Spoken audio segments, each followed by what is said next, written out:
선거 앞둔 잠룡들 정중동. 이거 이제 여권 쪽 얘기입니다. 여권 쪽. 야권은 이제 이재명 더불어민주당 대표 중심으로 흐름이 잡혔죠. 지금 뭐 경선에 얼마나 많이 출사표를 던질지, 아니면은 뭐 일부에서는 뭐 그냥 시간도 별로 없는데 이재명 대표 추대해서 가자 이런 식까지 얘기가 나오고 있습니다. 그건 좀 뭐 봐야 되고요. 일단 여권 쪽 건 이 좀 애매모호한 거죠. 여권 쪽 잠룡들 입장에서는 뭐 이 메시지를 탄핵 반대 기각 메시지를 낸 분도 있지만은 당내 경선 생각하면은 그런 메시지를 또 내야 될 것 같고, 하지만 또 본선 생각하면 또 그게 아닌 것 같고, 또 아마 그 여권의 대선 주자들 입장에서도 마음이 오락가락하지 않을까 하는 뭐 그런 생각이 듭니다. 일단은 국민의힘은 이제 헌법재판소가 기각 결정을 내리지 않겠느냐, 지금 이렇게 기대를 하고 있죠. 뭐 그런 얘기를 권성동 원내대표도 했고 지도부가 내놨습니다. 그래서 이제 윤 대통령이 직무에 만약에 복귀를 하게 된다면, 그랬을 때에도 국민의힘으로서는 이게 뭐 마냥 좋은 것만은 아니죠. 지난번에 윤 대통령이 최후 진술에서 임기 단축을 포함한 개헌을 뭐 추진하겠다 이런 얘기를 했는데, 돌아왔는데 실제로 그걸 할지, 또 한다면 언제 할지, 그리고 또 그 말 자체를 또 뒤집을 수도 있는 거고, 여러 가지 이제 그런 부분에서의 국민의힘의 어떤 고민 같은 게 좀 있는 거죠. 최근에 국민의힘 내에서는 전략특별위원회가 당 지도부에 헌재가 탄핵 소추를 인용할 경우, 헌재가 탄핵 소추를 기각할 경우 각각에 대해서 이제 어떻게 대응해야 되는지 이런 안을 보고를 했다는 보도가 나왔습니다. 탄핵 소추를 기각했을 경우는 계엄과 함께 임기 단축 추진을 하고 내치는 국무총리에게 맡겨야 된다, 이런 의견을 보고서에 담았다고 합니다. 인용할 경우에는 승복해서 조기 대선 모드로 바로 전환을 하되, 바로 그 다음 날부터 가는 게 아니라 조금 중간에 냉각기를 조금 갖고서 대선 준비를 대선에 대응을 하는 걸로, 이런 식의 어떤 안을 짰다고 합니다. 문제는 뭐 그런 경우 둘 다 어떤 경우든 윤 대통령이 어떤 태도를 보이느냐가 상당히 국민의힘으로서는 또 중요한 포인트 중에 하나죠. 선고 이후에 만약에 이제 인용이 됐을 경우에 윤 대통령이 또 그 이후에 강한 어떤 그런 메시지를 냈을 경우는 이제 국민의힘으로서는 또 대선 준비를 하는 부분에서 조금 차질을 또 빚을 수가 있는 거고, 반대의 경우도 마찬가지인 거죠. 뭐 임기 단축 이런 걸 한다고 해도 또 윤 대통령이 거부할 수도 있는 거고, 또 바꿀 수도 있는 거고, 뭐 다양한 시나리오가 있기 때문에 이래도 고민 저래도 고민, 이것이 이제 국민의힘의 어떤 지도부의 고민이 아닌가 싶습니다. 국민의힘 지도부 자체도 뭐 글쎄요, 비대위 체제이기 때문에 아마 대선 체제로 바로 전환을 하면서 그렇게 좀 바뀌어가지 않을까 하는 그런 생각이 듭니다. 이런 가운데 이제 국민의힘의 대선 잠룡들의 움직임, 이런 부분들이 좀 이른바 정중동이다, 이렇게 좀 표현할 수가 있습니다. 특히 이제 한동훈 전 국민의힘 대표와 관련해서 좀 주목이 됩니다.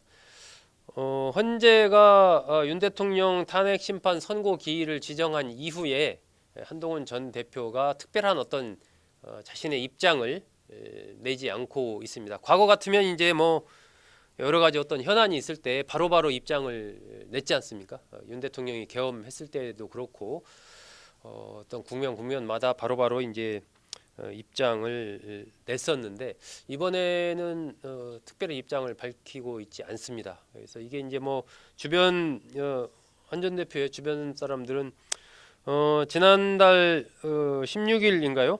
승복은 선택이 아니라 당연한 것이다, 뭐 이런 이제 메시지를 그때 낸 적이 있기 때문에 굳이 뭐 그때 냈는데 또 낼 필요 있습니까? 뭐 이런 맥락인데, 이게 이제 다른 주자들이랑은 조금 다르죠.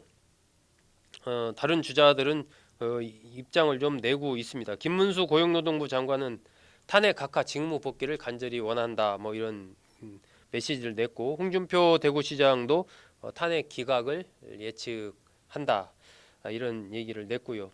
뭐 오세훈 시장도 마찬가지입니다. 결과에 모두가 승복할 수 있도록 사회적 분위기를 조성해야 한다.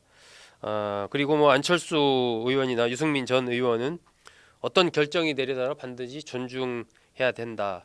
자신이 원하는 결정이 나오지 않더라도 승복 선언을 해야 된다. 뭔가 어쨌든 저 헌재가 탄핵 심판 선고기일 지정한 이후에 한마디씩은 다 이렇게 냈습니다.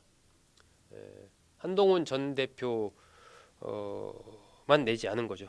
그래서 결국 이제 한동훈 전 대표가 왜 메시지를 안 내느냐 이런 것 가지고 이제 정치권에서도 뭐 이런저런 분석 나오고 하는데, 결국은 뭐 한동훈 전 대표가 메시지 낸다면 거기서 어떤 메시지를 내겠습니까? 어떤 뭐 한동훈 전 대표는 지금까지 이제 탄핵에 찬성을 해왔기 때문에 그러한 맥락에서의 어떤 메시지가 좀 나가야 될 텐데, 그러면은 그것이 이제 기존의 탄핵 기각이나 각하를 바라는 국민의힘의 어떤 핵심 강성 지지층 이쪽과는 좀 결이 다른 그러한 맥락이기 때문에 좀 부담스러워서 뭐 그냥 원론적으로 지난번에 얘기한 걸로 이렇게 하고 특별히 따로 메시지를 내지 않는 것 같다라는 게 뭐 대체적인 정치권의 분석입니다. 그래서 결국은 이런 과정에서도 이게 이 국민의힘 대선 주자들의 다양한 이 탄핵과 관련된 모습을 좀 볼 수 있지 않을까. 지금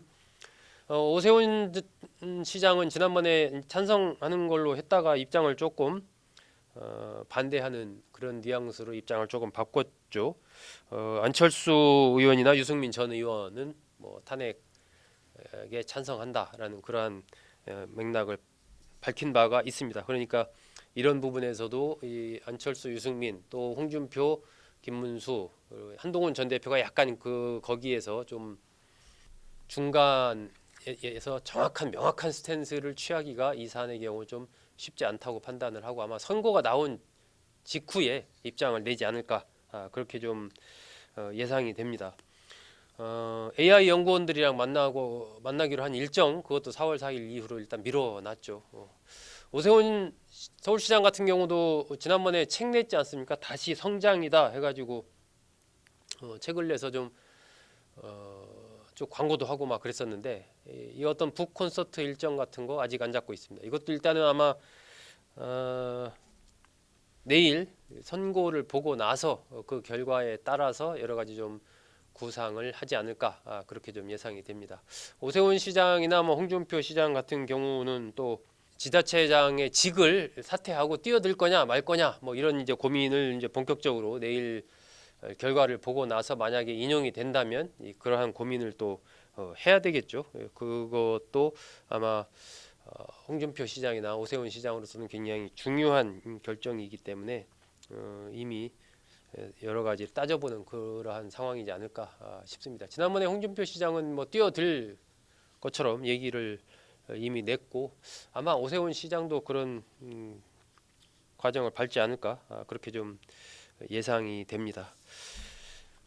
네, 오늘의 두 번째 포커스는 이 윤석열 대통령 탄핵 심판 선고를 앞두고 정중동 움직임을 보이고 있는 여권 대선 주자들, 특히 다른 주자들이 다 승복해야 된다 이런 메시지를 내는데 한동훈 전 대표가 침묵하고 있는 이유가 무엇일까 하는 측면에 좀 주목해서 말씀드렸습니다.